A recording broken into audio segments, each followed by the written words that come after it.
Arms act 1959 section 2 class B கீழே ammunition அப்படிங்கிறது வெடி கருவியங்கள்.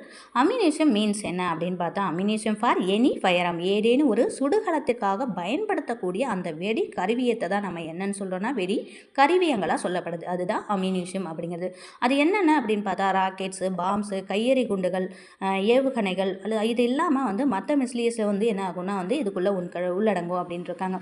அடுத்தது articles the designed for torpedo service submarine, அதாவது நீர்மூழ்கி குண்டுகள். அது இல்லாமல் நீர்மூழ்கி குண்டுகள் அதாவது கன்னி வெடி தயாரிக்கிறதுக்காக பயன்படுத்தக்கூடிய அந்த சாதனங்களும் என்ன ஆகுது அப்படின்னா இதுக்குள்ளே உள்ளடங்குது.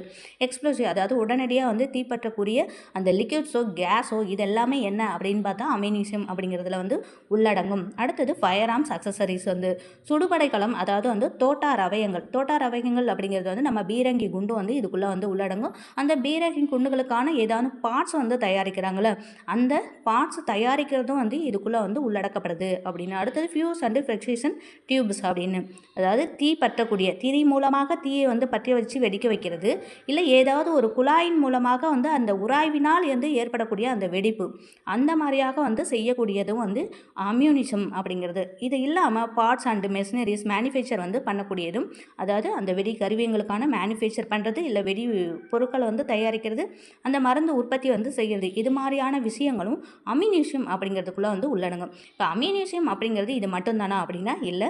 சென்ட்ரல் கவர்மெண்ட் நோட்டிஃபிகேஷன் மூலமாக அஃபிஷியல் கெசட்டில் வெளியிடக்கூடிய அந்த வகையான பார்ட்ஸ்களும் வெடி கருவியங்களும் இந்த அம்யூனிஷம் அப்படிங்கிற மீன்ஸ்குள்ளே உள்ளடங்கும் அப்படின்னு சொல்லி the Arms act 1959 section 2 class B கீழே அம்யூனிஷம் அப்படிங்கிறதுக்கான ஒரு விளக்கத்தை கொடுத்துருக்காங்க.